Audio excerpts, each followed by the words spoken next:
We see today the rising Russia, the expansionist.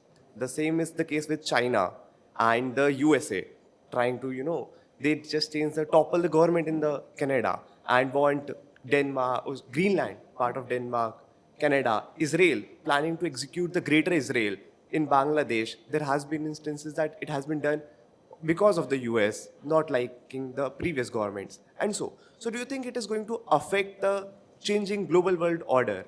How do you see that in the next 5 to 10 years where wars are being prolonged for so long and everything is changing so fast? I think geopolitical management is going to be one of the most critical factors for nations to succeed in the next, certainly decade, but perhaps the next millennium.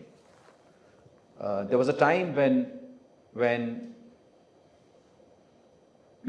economic growth was a determining factor. There was a time when intellectual capability was the determining factor. I think there is a time now when geopolitical management will be the determining factor. And guess what? We are blessed. Because we probably have the finest leader in the world in management of geopolitics in our country today, our Prime Minister. I mean, there's nobody who has managed geopolitics better than him.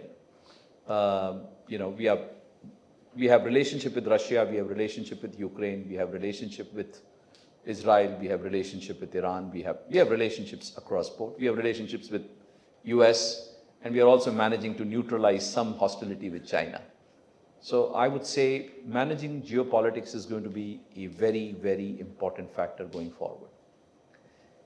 I think the world order has changed. From the world that was starting to think global, we are now in a world which is thinking more local.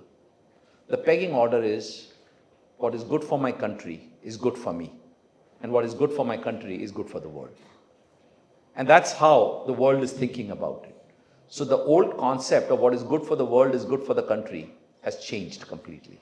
What is good for the country is good for the world. If you learned something new from this video, do share it with your friends and subscribe to this channel so that we can bring you the best content possible. Also, if you want to watch this entire episode, click on the link in the description box and you can go to Kushal Lodha YouTube channel and watch the entire podcast episode. Thank you so much for watching this and have an amazing day.